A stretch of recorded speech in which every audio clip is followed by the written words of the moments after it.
Engineer Thangamuthu IPS academy அரசு பணி வெற்றியின் முதல் படி. குட் மார்னிங் பா, welcome Sri Thangamuthu IPS academy. நம்ம ஜாகிரபிக்கு அப்படின்னு சொல்லிட்டு நம்ம அகாடமில இருந்து மேப் ஸ்டடி கிளாஸஸ் ரெகுலராக கொண்டு போயிட்டு இருக்கோம். மேப் ஸ்டடினா என்ன அப்படின்னு சொன்னா வேற எதுவுமே இல்லை, நம்ம தியரிட்டிக்கலா படிக்கிற விஷயத்த மேப் இமேஜ் மூலமா எப்படி ஞாபகம் வைக்கிறது அப்படிங்கிறதான் வந்து இந்த சீரீஸ்ல ஃபுல்லாவே கொண்டு போயிட்டு இருக்கோம். எல்லாமே நிறைய பாசிட்டிவா கமெண்ட்ஸ்ல மென்ஷன் பண்ணீங்க, எந்த அளவுக்கு உங்களுக்கு யூஸ்ஃபுல்லாக இருக்குது அப்படிங்கிறதே கமெண்ட்ல மென்ஷன் பண்ணியிருந்தீங்க. அதே மாதிரி ஃபர்தராக ஃபஸ்ட்டு மேப்லேருந்து கண்டினியூ பண்ணுங்கள். இதான் ஃபஸ்ட்டாக பார்க்குறேன் அப்படின்னாலும், எந்த மேப்பை நீங்கள் ஸ்டார்ட் பண்ணீங்க அப்படின்னாலும் ஃபஸ்ட்டு மேப் ஆரிஜின்லேருந்து கொண்டு வரும்போது நமக்கு ஒரு ஆர்டர் கிடைக்கும். எந்த மாதிரி ஜாகிரபினா என்ன, அதில் எப்படி படிக்கணும் அப்படிங்கிற ஒரு ஐடியா கிடைக்கும். நம்ம கவர் பண்ணுறது சிலபஸ் பேஸில் தான் கவர் பண்ணுறோம். அதே மாதிரி நம்ம தங்கமுத்து ஐபிஎஸ் அகாடமியில் 1 இயருக்கான மேக்ஸ் பேட்ச் அண்ட் 1 இயருக்கான ஜிஎஸ் பேட்ச் கண்டக்ட் பண்ணுறாங்க. அதுக்கான டீட்டெயில்ஸ் வேணும் அப்படின்னா 7358262743 அண்ட் 9363324765 அப்படிங்கிற நம்பர் காண்டாக்ட் பண்ணுங்க. 1 இயர் மேக்ஸ் பேட்ச் எந்த டைமிங், அடுத்து ஜிஎஸ் பேட்ச் எந்த டைமிங், அந்த கிளாஸஸ் எப்படி கொண்டு போவாங்க அப்படிங்கிற ஃபுல் டீட்டெயில் சொல்லுவாங்க.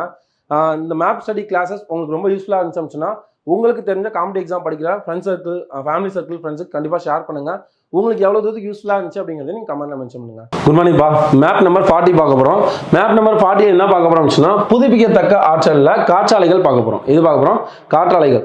காற்றாலைகள் பற்றி தான் வந்து ஃபுல்லாக பார்க்க போகிறோம். காற்றாலைனா என்ன அப்படின்னா, காற்று வீசுதுல, காற்று மூலமாக வந்து டர்பைன்ஸை செயல்படுத்த வச்சு அது மூலமாக மின்சாரம் எப்படி தயாரிக்கிறது அப்படிங்கிறதான் காற்றாலை அப்படிங்கிறது. அந்த காற்று மூலமாக காற்றாலை பயன்படுத்தி மின்சாரம் உற்பத்தி பண்ணுறது தான் காற்றாலை மின்சார உற்பத்தி அப்படிங்கிறது. இந்தியாவில் அதிக காற்றாலை கொண்ட மாநிலம் அப்படிங்கிறது தமிழ்நாடு. இது ஆல்ரெடி பார்த்தோம். இது ஒரு டைம் கிட்ட பிஓக்கு கொஸ்டின்ஸ் ஆல்சோ. இந்தியாவில் அதிக காற்றாலை பண்ண உள்ள மாநிலம் இது தமிழ்நாடு. உலக அளவில் அதிக காற்றாலை கொண்ட நாடுகளில் இந்தியா எத்தனை பிளேஸ்? 4th place. 2 கொஸ்டின் ரொம்ப இம்பார்ட்டன்ட். இந்தியாவில் எந்த மாநிலம் அதிக காற்றாலை கொண்டது? தமிழ்நாடு. வேர்ல்டில் அதிக காற்றாலை கொண்டது இந்தியா எத்தனை பிளேஸ்? 4th place. 2 ஓகேவா? அதுக்கடுத்து இந்தியாவில் எங்கெங்கெல்லாம் அதிகமாக இருக்குன்னு பார்க்கலாம். குஜராத்தில் ஓகா காற்றாலை பண்ணை, குஜராத்தில் ஓகா காற்றாலை பண்ணை.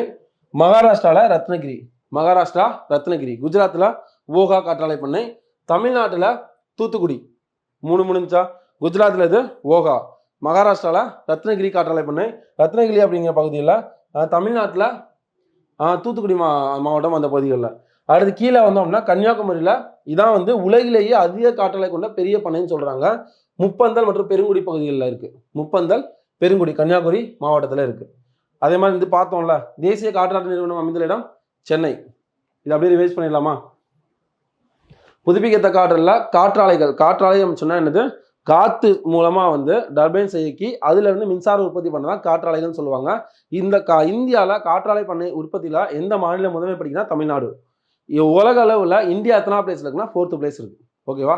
இதில் குஜராத்தில் என்ன பார்த்தோம்? ஓகா அப்படிங்கிற பகுதியில். அதுக்கப்புறம் வந்து மகாராஷ்டிரா என்ன பார்த்தோம்? ரத்னகிரி அப்படிங்கிறது. தமிழ்நாட்டில் தூத்துக்குடி, கீழே வந்து கன்னியாகுமரி. கன்னியாகுமரி தான் வந்து உலகிலேயே பெரிய அதிக காற்றாலை பண்ணை கொண்ட பிளேஸ் வந்து கன்னியாகுமரி மாவட்டத்தில் முப்பந்தல்ல பெருங்குடி அப்படிங்கிறது. ஓகேவாப்பா? இந்த மேப் நோட் பண்ணிக்கோங்க. ப்ராப்பராக மேப் ஸ்டடி அப்படிங்கிறது கண்டினியூஸாக மேப் போய்கிட்டே இருக்குப்பா. ஜாகிரபி இதை மட்டும் பார்த்தோம் அப்படின்னா தாராளமாக போதும். நீங்கள் இதெல்லாம் பார்த்துட்டு புக்ஸை வந்து சீட் அடிச்சிங்கன்னா ஈஸியாக புரியும். இதை ப்ராப்பராக மேப்ஸை ட்ரா பண்ணி அதை அப்படியே மனப்பாடம் பண்ண கற்றுக்கோங்க. நான் சொல்கிறதே ஒரு தடவைக்கு 2 தடவை 3 தடவை சேர்த்து தான் சொல்லுவேன். ஏன் அப்படின்னு சொன்னால் அது அகைன் சொல்ல தான் புது வார்த்தைகளாக இருக்கும், மனப்படமாகும், ஈஸியாக மைண்டில் நிற்கும். ஒன்ஸ் அதை முடிச்சுட்டு அதை பார்க்காம ஒரு தடவை யோசிச்சு பார்த்தீங்க அப்படின்னா நம்மள அறியாமே வந்து இது இந்த மாநிலம் இங்கே வரும், இது குஜராத் இங்கே வரும், அது கீழே மகாராஷ்டிரா ரத்னகிரி, அப்படியே கீழே வந்தால் தமிழ்நாட்டில் 2 இருக்குது. என்னென்னது?